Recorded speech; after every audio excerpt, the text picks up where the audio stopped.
भगवान श्री कृष्ण को बांसुरी किसने दी, इसकी कथा अत्यंत भावपूर्ण और रहस्यमयी है। कहा जाता है कि जब श्री कृष्ण अपने बाल्यकाल में वृंदावन में ग्वाल बालों के साथ यमुना तट पर खेला करते थे, तब वहां एक बहुत सुंदर बांस का पेड़ खड़ा था। वह पेड़ अत्यंत हरा भरा, लहराता और सुगंध से भरा था। उस बांस के पेड़ के भीतर भगवान के प्रति अपार प्रेम और समर्पण था। वह सदा यही सोचता रहता था कि काश मैं भी किसी दिन श्री कृष्ण के किसी कार्य आ सकूं, किसी रूप में उनकी सेवा कर सकूं। एक दिन श्री कृष्ण अपने सखा संग के साथ उसी वन में आए। उन्होंने उस सुंदर बांस के पेड़ को देखा और मुस्कुराए। उनके मन में विचार आया कि इस बांस से एक ऐसा वाद्य बनाया जा सकता है जिससे जब स्वर निकले तो सारा वृंदावन प्रेम में डूब जाए। तब उन्होंने बांस से कहा, हे बांस, क्या तुम अपना एक छोटा सा भाग मुझे दोगे ताकि मैं उससे एक वाद्य बना सकूं जो मेरे प्रेम की आवाज बने। बांस ये सुनकर आनंदित हो उठा, लेकिन उसने नम्रतापूर्वक कहा, हे नंदलाल, यदि मेरे शरीर का भाग आपको चाहिए तो ये मेरे लिए सौभाग्य की बात है, परंतु मुझे ये झांत है कि इसके लिए मुझे बहुत पीड़ा सहनी होगी। श्री कृष्ण ने मुस्कुराकर कहा, हाँ मेरे प्रिय, तुम्हें काटा जाएगा, खोखला किया जाएगा, तुम्हारे भीतर छेद किए जाएंगे, तभी तुम मेरे सांसों का माध्यम बन सकोगे। यह सुनकर बांस ने सिर झुका लिया और बोला, मुझे स्वीकार है प्रभु, यदि मेरे भीतर से आपकी वाणी निकलेगी तो वह पीड़ा नहीं, मेरे लिए परम आनंद होगा।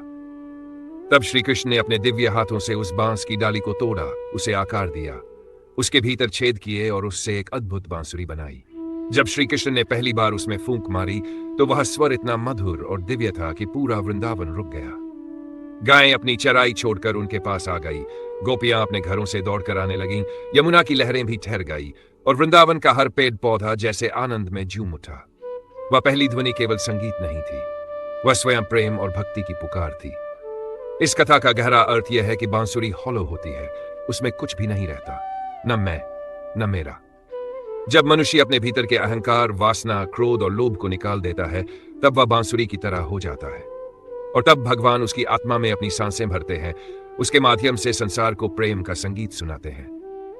यही कारण है कि बांसुरी श्री कृष्ण के होंठों से सदा जुड़ी रहती है, क्योंकि वह पूर्ण समर्पण का प्रतीक है।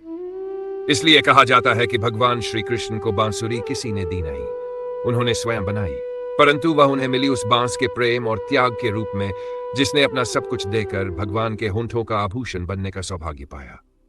यही कारण है कि आज भी जब श्री कृष्ण की मुरली बजती है तो वह केवल संगीत नहीं, बल्कि उस बांस के प्रेम और भक्ति की कहानी कहती है जिसने अपने अहम को त्याग कर स्वयं को प्रभु को अर्पित कर दिया।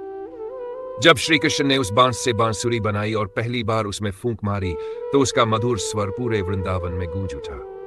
वह स्वर साधारण संगीत नहीं था, उसमें भगवान का प्रेम, वात्सल्य और करुणा मिली हुई थी। गोपियां उस स्वर को सुनकर अपने सारे काम छोड़ देती, कोई हांडी गिरा देती, कोई कपड़ा आधा पहनकर दौड़ पड़ती, कोई दूध उबालते उबालते भूल जाती। सब कुछ थम जाता, केवल वही संगीत चलता और उस संगीत में पूरा वृंदावन मग्न हो जाता। जब भी बांसुरी बजती, गायें चरना भूल जाती और श्री कृष्ण के चारों ओर घेरा बना लेती। यमुना की लहरें थम जाती, मानो वह भी उस संगीत को सुनने लगी हों।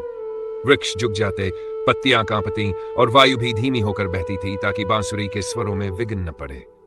वह बांसुरी अब केवल बांस का टुकड़ा नहीं रही थी, वह स्वयं प्रेम का स्वरूप बन गई थी। जब श्री कृष्ण की बांसुरी बजती तो वृंदावन की गोपियां अपने अपने घरों से दौड़ पड़ती।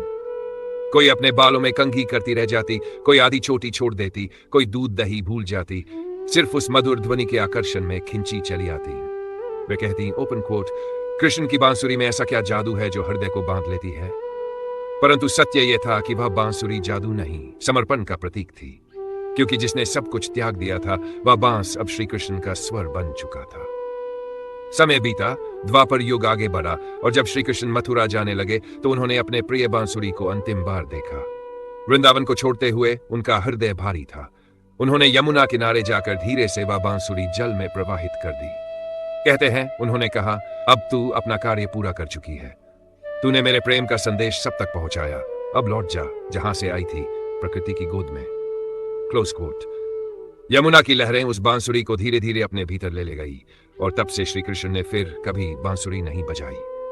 इसका अर्थ यह कथा यह सिखाती है कि जब किसी का जीवन पूरी तरह भगवान को समर्पित हो जाता है तब उसका अस्तित्व उसी में विलीन हो जाता है, जैसे बांसुरी श्री कृष्ण में विलीन हो गई।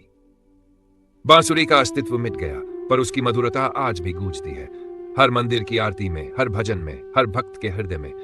तो आगे यही हुआ कि बांसुरी अपनी यात्रा पूरी कर भगवान के प्रेम का प्रतीक बनकर यमुना में विलीन हो गई, और श्री कृष्ण के होंठों से वह स्वर जो कभी वृंदावन को झूमाता था, अब भक्तों के हृदय में अमर हो गया।